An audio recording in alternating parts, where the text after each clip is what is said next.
hi dear students, this is your प्यारा सा channel परचम classes and I am your chemistry mentor Rahul and हमने जो ये हाइब्रिडाइजेशन की यहाँ पे सीरीज चलाई हुई है, इस हाइब्रिडाइजेशन में हम लोग अभी तक सबसे पहले पढ़ चुके हैं what is hybridization and after then हम दो हाइब्रिडाइजेशन के टाइप पढ़ चुके हैं। First one was SP hybridization, second one was sp2 hybridization. Now हमारा आता है third hybridization that is sp3 hybridization. तो हम बात करते हैं sp3 हाइब्रिडाइजेशन की। Okay, so let us start.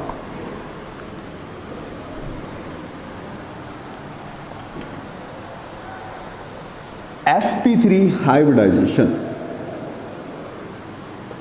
Okay, so अगर हम यहाँ पे फिर से बात करें तो सब कुछ हमें पता है, सब कुछ तो नाम में ही रखा है। यहाँ पे एक s ऑर्बिटल और 3 p ऑर्बिटल जब मिक्स होंगे और टोटल 4 ऑर्बिटल मिक्स हुए तो 4 ही ऑर्बिटल बनेंगे। जो 4 यहाँ पे ऑर्बिटल बनेंगे those are known as sp3 hybrid orbitals and this phenomena is known as sp3 hybridization. तो डेफिनेशन आपको समझ में आई होगी। अब हम एक एग्जाम्पल के बेसिस पे इसे समझ लेते हैं। Let's say example is CH4। आप लोगों ने पहले भी इसे पढ़ा हुआ है, या CCl4 आप ले सकते हो, ठीक है। The central atom is carbon over here and the atomic number of carbon is 6, then it will be 1s2 2s2 2p2। There are 6 electrons and this is the valence shell of carbon.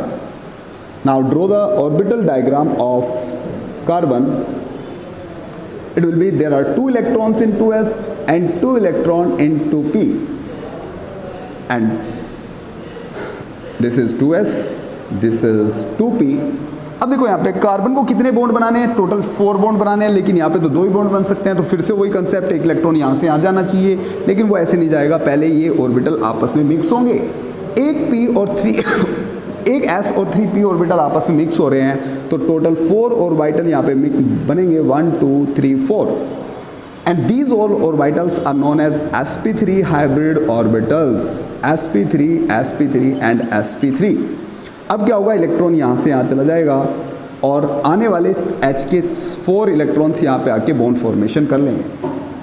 Orbital diagram की बात करें तो यहाँ पे एक s orbital होगा और plus 3p orbitals होंगे एंड एज यू नो तीनों p ऑर्बिटल क्या होंगे, एक दूसरे के परपेंडिकुलर होंगे। और यहाँ पे sp3 हाइब्रिडाइजेशन में जो शेप होती है वो होती है टेट्राहेड्रल। टेट्राहेड्रल, सो ये जो यहाँ पे 3 हाइब्रिड ऑर्बिटल होंगे, ये टेट्राहेड्रल फॉर्म में एक दूसरे से कंबाइन होंगे। This is our first hybrid orbital, this is second hybrid orbital, this is third hybrid orbital and this is fourth hybrid orbital. This is the tetrahedral shape and the angle between 2 bonds is 109 degree 28 minute. अब यहाँ पे 4 hydrogen आएंगे और यहाँ पे combine हो जाएंगे। This is our what CH4 molecule.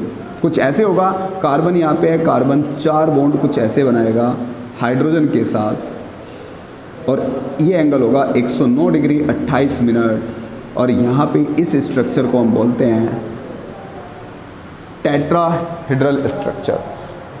I think now you got it. What is sp3 hybridization? The example is at CH4 और CCl4. There are a lot of examples जिसमें हम बाद में आएंगे क्वेश्चंस में। शेप होती है टेट्राहेड्रल sp3 हाइब्रिडाइजेशन में, ये शेप होती है bond angle 109 degree 28 minute. Okay guys, so I think अब आप लोगों को sp3 हाइब्रिडाइजेशन समझ में आया होगा। नेक्स्ट क्लास में हम बात करते हैं sp3d हाइब्रिडाइजेशन की। ओके, अगर आप लोगों को कंसेप्ट समझ में आ रहे हैं, आप लोगों के कंसेप्ट क्लियर हो रहे हैं, तो please do like share and subscribe. Bye bye, take care, be happy.